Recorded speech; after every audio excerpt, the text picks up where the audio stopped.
È una Juve Stabia ampiamente rimaneggiata quella che affronta il già retrocesso Giulianova nell'ultimo turno casalingo di una stagione ricca di soddisfazioni. Così il tecnico Capuano, uno dei 4 squalificati in casa gialloblu, concede spazio ad un po' di seconde linee e con il vice Ambrosio manda in panchina i giovanissimi Calderini, Ferrentino, Calendo e Capriglione. Appena 23 secondi la Juve Stabia va già a bersaglio, ma l'arbitro annulla la rete di Castaldo per fuorigioco dello stesso attaccante.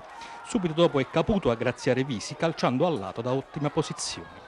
Nel primo quarto d'ora quello dei padroni di casa è un vero e proprio monologo, poi però l'incontro si fa più equilibrato con i difensori del Giulianova abili nell'applicazione della tattica del fuorigioco. Mai pericolosi prima di andare al riposo, gli abruzzesi cominciano a farsi notare anche in fase d'attacco soltanto al quarto d'ora della ripresa, con una conclusione di Croce, un'offensiva che trova immediata la replica dei locali che con Baclé chiamano Avisi all'intervento decisivo. Il gol partita dei gialloblu arriva al 23esimo. L'assist di Antonio Esposito, il colpo di testa vincente lo assesta invece Burzigotti.